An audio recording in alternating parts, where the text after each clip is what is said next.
Hello everyone, it's Julie Hedges and I'm live on the Tarot Journey again.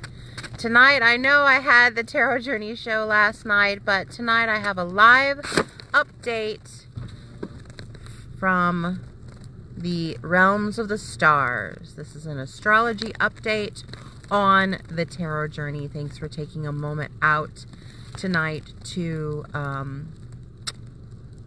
walk with me on the Tarot Journey.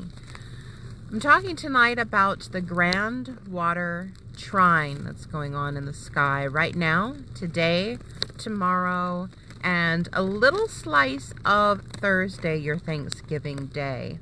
And so why it's important, what's going on. First of all, what is a water trine? Well, all of the signs of the zodiac in astrology are governed by the elements earth, air, fire, and water.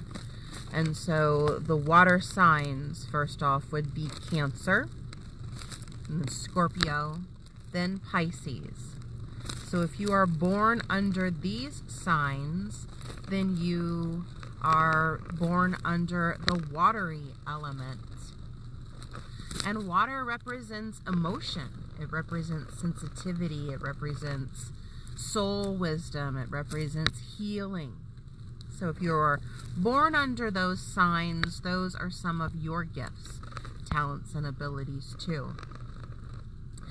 And when we get into those particular signs, when the planets and the stars move around in the heavens, and they go into those houses, those realms where there is water, those watery realms, then we are dealing with emotions, sensitivities, your sensing abilities, your extrasensory abilities, healing, also bringing up soul wounds. And so that's what I'm focusing on tonight.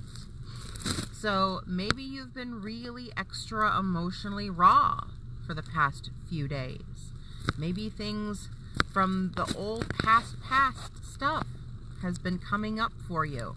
Like, why is that here? I dealt with that. I forgave that. I processed that. I did ceremony. I did big healing. I did soul retrieval. Whatever that is, however that happened for you, maybe it's coming back up. This is the grand water trine. It's calling us into deep soul service. So what is the trine part? Well, trine, we get a triangle. And because we have these three water signs, when we have planets and stars going into these angles, you know, they form a triangle. So we call that a trine. And the trine energy, that triangle energy, it's kind of like a nice racetrack. It just kind of flows all the way around, So when these planets and influences work together, we've got a lot of movement and a lot of flow. So when they are in the emotional realms, we've got opportunities for healing, opportunities for processing, a lot of opportunities for emotional sensitivities.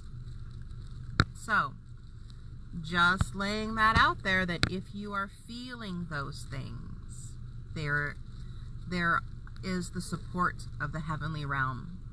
There's also the influence of the heavenly realm. And just don't dismiss yourself as, well, why can't I just get over this? Well, because things are coming up, because something else needs to be processed, needs to look at. So let's look at the players. What is this grand trine all about? Well, first we have Chiron in the sign of Pisces. Chiron has been in the sign of Pisces, so that's not new. Chiron is an asteroid called the Wounded Healer. He's a centaur, half man, half beast, and a priest king in the time of Atlantis. And so Chiron accepted a wound from a mortal. And so he has this perpetual wound that will not heal. It's always a wound. But Chiron accepted that. And Chiron in his myth and his story, he was a healer and a priest, and so he taught the healing arts. So part of that is the wounding and part of that is the healing. So when we have Chiron coming into play, we have deep soul wounds. Pisces is the sign of the collective unconscious. So Chiron has been holding on to our personal soul wounds. We come into life with them, and then there are some that are revealed along the way, like little dandelions in the garden. Soul wounds, really deep soul wounds. Chiron represents the times when we were the good guy, but we got splattered anyway. We showed up and we defended against the bully, but we got our teeth knocked out, you know? So, the wounded healer. But once healed, or healed enough, that place that was wounded becomes a great ally for teaching and healing of others. So there's always that opportunity for healing there. So Chiron holds your personal soul wounds, and in the sign of Pisces, holding them collectively. So we have Chiron into play. Then we have the North Node in the sign of Cancer. So the North Node, that's not a physical body, it's a place in space. It is the intersection point of the moon's orbit around the Earth and the Earth's orbit around the sun. So the moon's going around the Earth and the Earth is going around the sun. So at that intersection point is called the node. And the North Node is kind of the carrot in front of the horse. That's where we as humanity are moving toward. That is our mission. That is our goal. That is the roadmap ahead. So we are all on this earth right now, moving forward into our mission of Cancer. Nurturing. Soul nurturing. That's what Cancer is all about. Nurturing sensitivities, your home, your mother, your roots. So maybe there is some soul lineage healing in your ancestral line that has been coming up. You know, this is the time of Thanksgiving. We're going to maybe get together with family, so maybe some old family things are going to come up. Opportunities to heal. Now, so Chiron has been in Pisces, so that's not new. But what is new is that the North Node, that intersection point that represents where we are headed, moved into Cancer on November 7th, which was the new moon. So that's new, just a couple weeks old. So maybe there's some shifting and changing that you have seen in your own life. That, oh, family stuff is coming up. Stuff with my mom, stuff with my home, stuff with, maybe I'm getting in touch with some soul wounds that are arising. So that's new. So those two got together, and they've been together here since the new moon for a couple weeks. So we have the collective unconscious with soul wounds, and then we have the North Node, where we are headed, where we are all moving. Our mission on this earth is to move toward that North Node in Cancer, which is home, lineage, your root system, mother, nurturing, being sensitive, as in a sensing being, using your extra senses. All right, so what makes this a grand trine is we have to have a third player here. We have to have a third player in the third quadrant. Well, it's not a quadrant if it's three, right? But on the third part, and that is Scorpio. The sun. The sun is the operating consciousness. It's the lights on. You know, when they say the light's on but nobody's home, well, the sun is the light's on and you're cognizant. You're right there on it. You are available. You're open for business. The open sign is on. You're ready to go. You're operating consciousness. That moved to the sign of 28 degrees of Scorpio today. So it is an exact trine today. Everybody's at 28 degrees. So it's the meeting of the soul wounds with where we are headed as sensing beings and nurturing. And the sun in Scorpio, Scorpio is about deep transformation, intensity. The sun in Scorpio goes to shine the light on any monsters under the bed. Emotional monsters, things that come out and get you.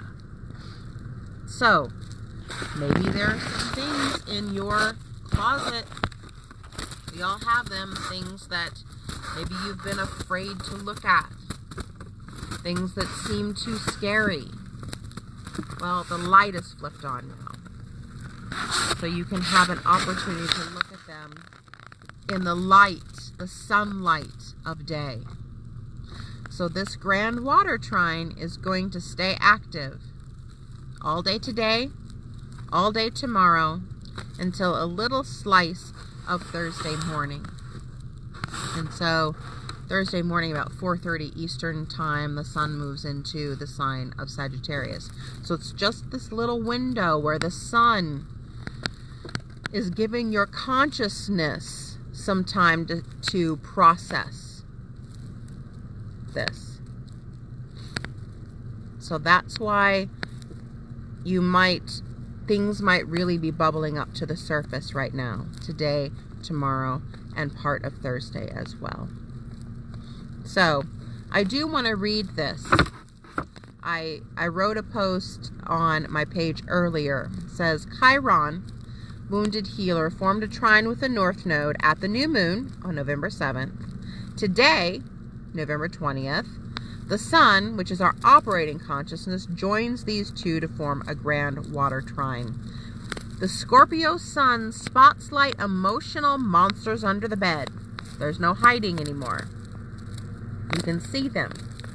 Is it really a monster or is it just your shoe? Okay? Chiron lovingly carried our personal soul wounds within the collective unconscious, waiting for just this moment to be revealed.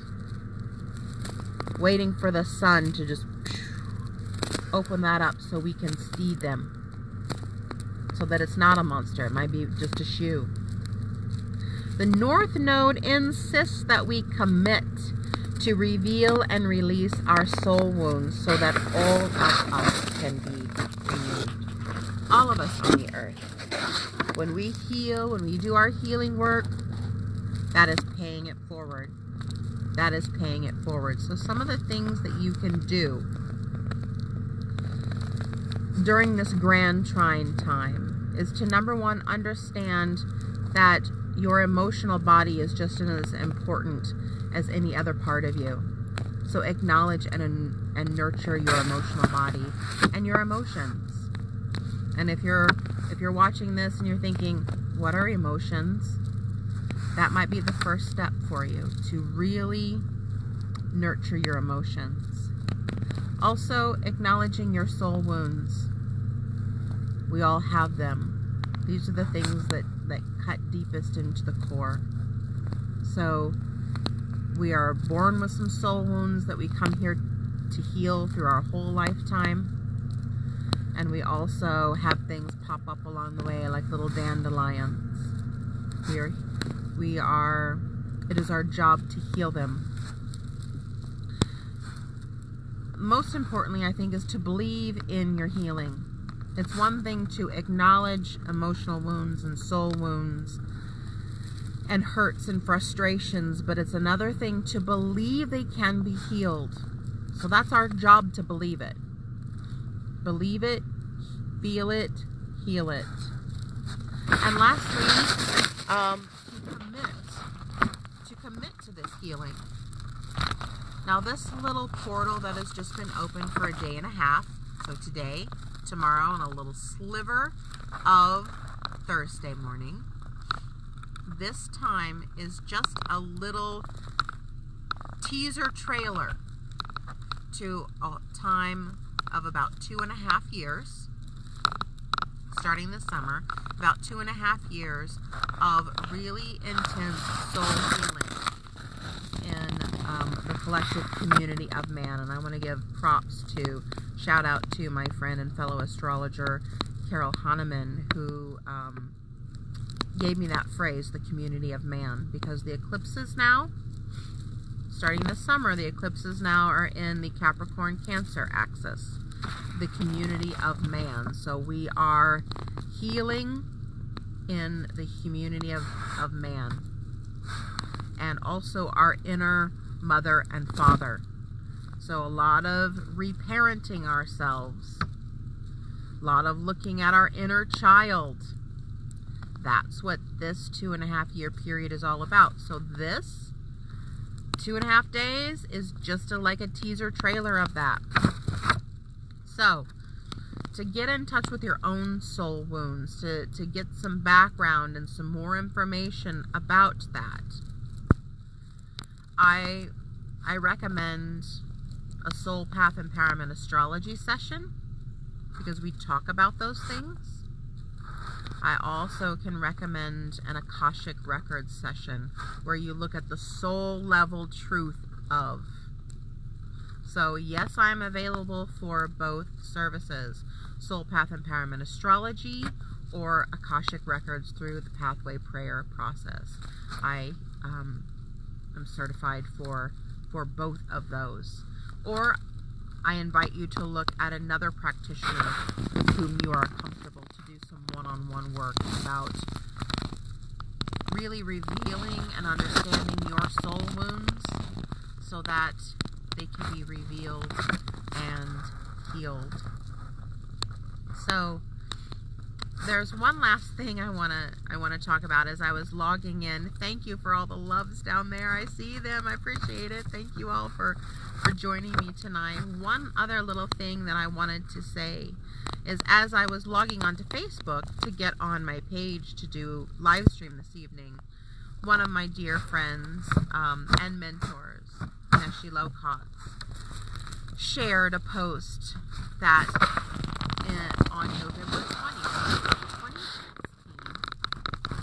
was a very important event at Standing Rock in North Dakota, that on a frigid, below freezing night, the water protectors who were protecting the sacred lands from the Dakota Access Pipeline and the militarized police,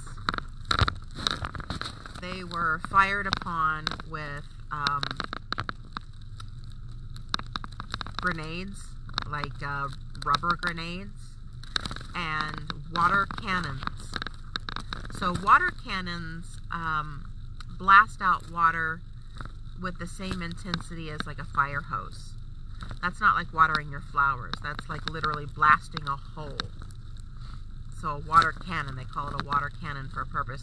They fired upon unarmed, prayerful people who were doing a prayer ceremony on the bridge at Highway 1807 at Standing Rock on the water protectors. And that whole time, if you were following any of the Standing Rock work and the water protection that was being done, you understand the rally cry that was the song and the mantra of the entire camp. Mni Wiconi, water is life. Mni Wiconi. So here we are 2 years later on November 20th, and we have a grand trine in water, a grand water trine. Just another reminder of Mni Wiconi, water is life, how sacred it is, and also a chance to heal some of those deep soul wounds. The soul of Grandmother Earth, the waters of Grandmother Earth, the souls of the indigenous water protectors, and those non-native relatives of the water protectors. So, that's a lot. That's a mouthful. That's a heartful. That's a soulful. So I close with, may the peace that surpasses all human understanding be with each and every one of you. Have a beautiful, wonderful Thanksgiving holiday with friends and family.